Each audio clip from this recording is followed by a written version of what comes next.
that we're seeing really successful actors say, I did these TV shows in the 90s where I got decent residuals that paid for my house and paid for my healthcare.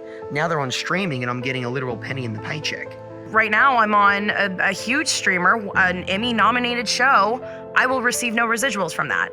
They basically paid me $300 for the privilege of being on the show, and it was a top-of-show guest star. It was a tenth of my quote.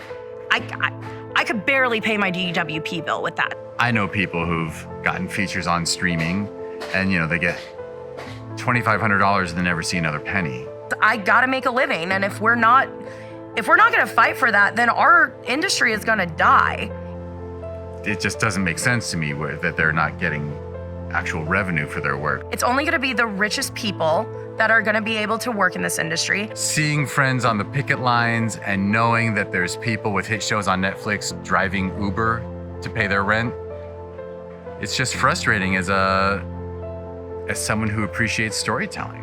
And you lose so much of why our industry is great if it's only the top 1% who can make a living doing this. Now, as an actor, I've already experienced this. As a co-producer and as someone who's worked behind the scenes with directors and as an associate producer, I've seen how this affects projects, how this affects directors and writers. When they go to the streamers and say, well, our show trended, so surely we have some residuals coming in from that, and you get nothing in return. It's either this sort of vague, opaque response, or it's no response at all.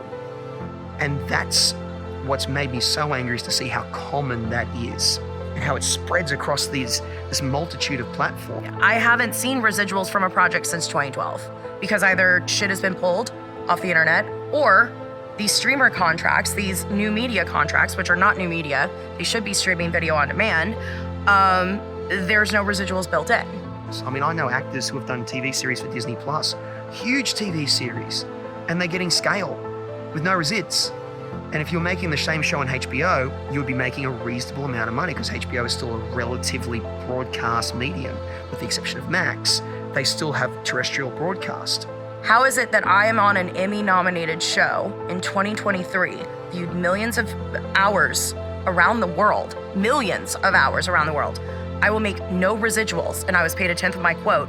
Disney+, however, is strictly streaming. So we're seeing a very interesting litmus test here with how our industry could potentially evolve as broadcast television tends to go more the way of news, current affairs, and sport now, and narrative television is heading more towards streaming and away from appointment viewing. So that's what's made me most frustrated, is just seeing how widespread this sometimes nefarious treatment of creatives is. We're always playing catch up. We should have seen this coming.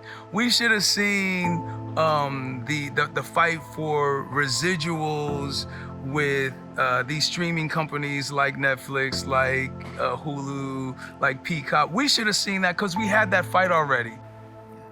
There have been battles for residuals ever since there was an industry to begin with. MTV, and we fought VH1, and we fought BET.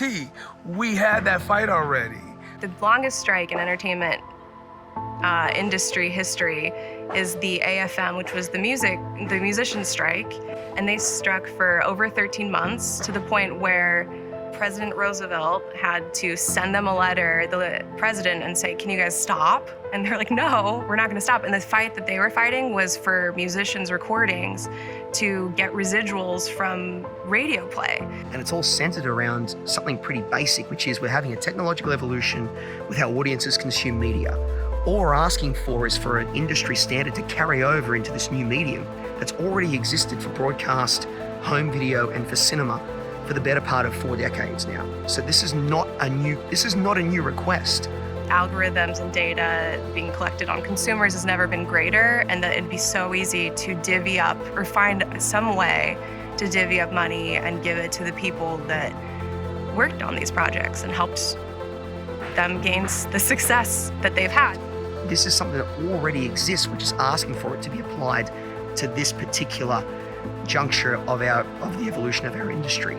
The writing's on the wall when you have a Netflix that says, oh, well, we're not making as much money as well, that's what BET and MTV, and they said the same thing. still, it's like these huge companies come to every reason not to do that, not to divvy out the money when they make unprecedented profits every year, or at least every era. Residuals are more of like it's the devil we know, and AI is the devil we don't know. And I think that